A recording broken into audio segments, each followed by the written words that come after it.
第二講十惡業、十善業，我哋稱為世間法。記唔記得我哋講世間法就係講理智嘅，唔可以糊塗嘅，一定要知道雪亮嘅結果，前因後果我哋一定要知嘅。當佛弟子歸依咗佛法僧三寶之後呢，就應該要努力學習佛法。而喺學習佛法，有嗰陣時候我哋會聽見一個字叫做修行，啱唔啱啊？大家知唔知咩叫修行啊？一聽到修行係咪會唔會驚啊？有啲人會覺得話：哇，修行啊！我哋凡夫俗子喎，唔識修行嘅喎，係嘛？嗱，原來唔好將修行講得太過玄妙啊！小學生有小學生修行，係嘛？中學生有中學生修行，大學生有大學生修行。大家做嘅嘢未必一樣，但係都可以努力去做。我哋先講凡夫嘅修行，我哋叫小學生修行。咩叫修行？修改行為，唔好嘅唔好做，好嘅就去做。咁點知道好定唔好啊？好，我哋拜得釋迦牟尼佛為師。釋迦牟尼佛話唔好嘅嘢，我哋要知點解唔好。釋迦牟尼佛講嘅好嘅嘢，我哋要知點解係好。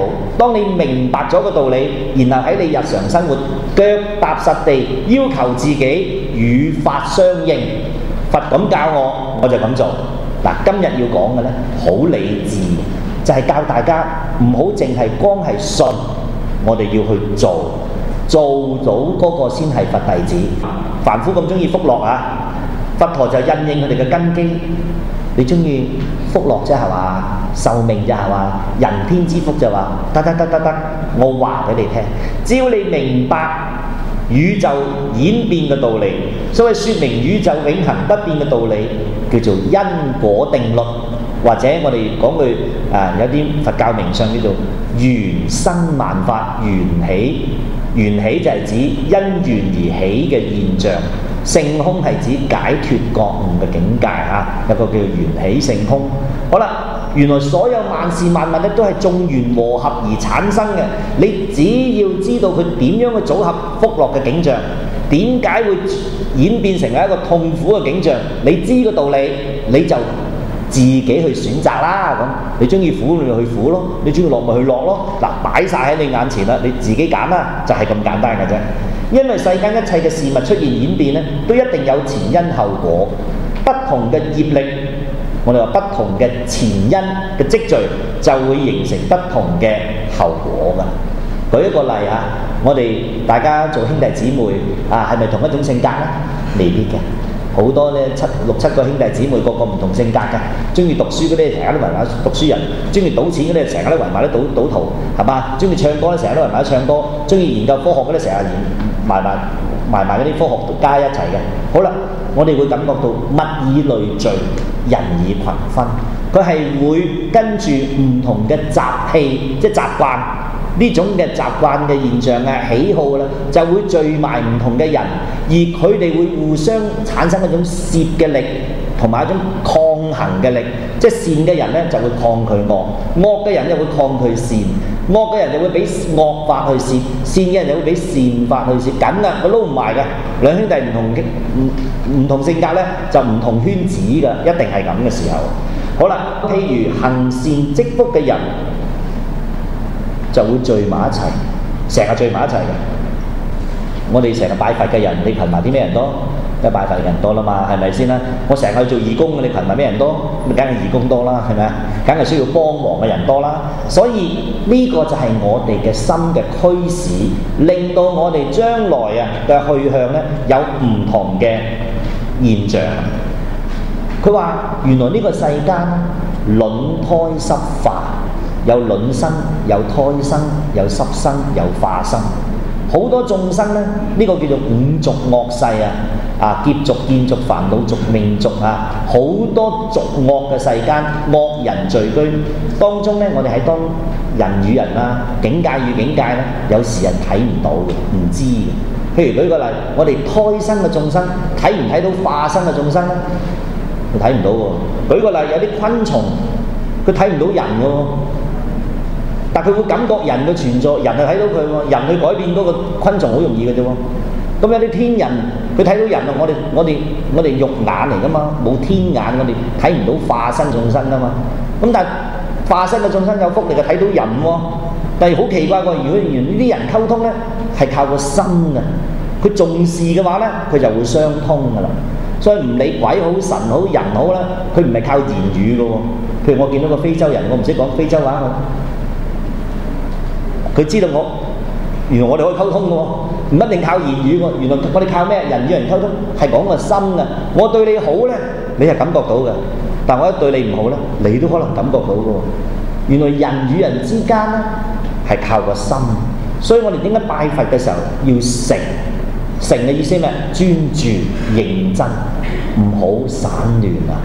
因為一誠就通天地，意味着我哋人與人之間嘅交往都要用真誠，咁我哋就流露到好多真正嘅嘢啦。好啦，有福德嘅人可能會升天啦，天龍八部啦、鬼神啦、有福力嘅地神啦，諸如此類啦，或者做翻人王啊、有錢佬啊、學問嘅人啊，好多人，各類型嘅人，我哋叫做有福德之人。呢一類嘅人呢，我哋叫做名為三善道啊，天人啦、修羅，我哋有福樂嘅人。而相反啦，作惡多端、損人利己，呢啲人就會互相結集，流落去另外三條道路啊，成為所謂餓鬼、畜生、地獄。畜生整個生活嗰個環境當中，尤其係咪一出現喺世間就係搶食、為食？呢個為食佢唔顧人哋嘅嘢，佢亦都唔會理任何權利，適者生存，啱唔啱啊？總之越弱嗰個咧，佢就越啄，越去食，整個海全部陷阱嚟嘅。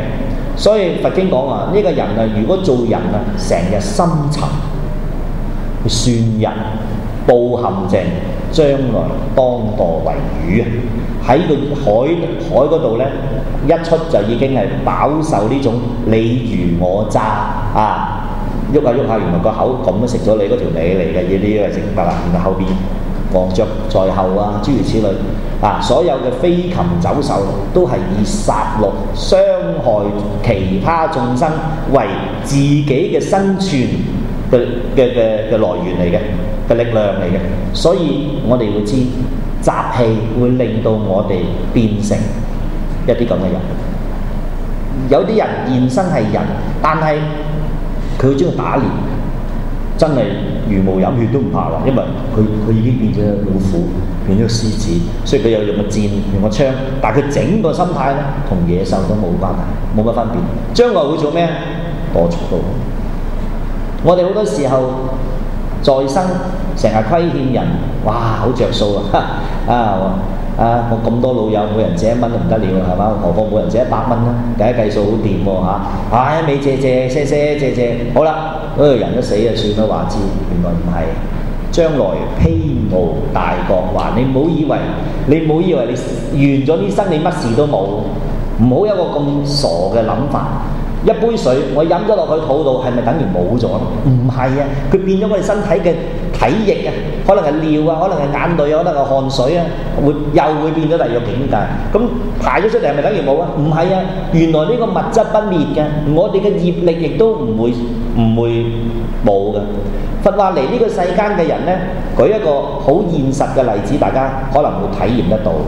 同一個家庭裏邊可能有幾兄弟姊妹。如果嚟自天界嘅人呢，你留意一樣嘢呢，佢特別靚，好靚，好聰明，但係好容易流露一樣嘢，好驕傲。因為天界嘅人不嬲享福慣，佢梗係睇唔起啲衰嘅嘢㗎啦嘛，渣嗰啲嘢，佢好驕傲。因為佢舉一反三，一睇佢乜都食，乜你咁蠢㗎？好高傲。點解？因為天人高傲先會退墮㗎，所以天人個現象出嚟就係一係就有錢，所謂下生人間都猶為帝王，不失大利，係嘛？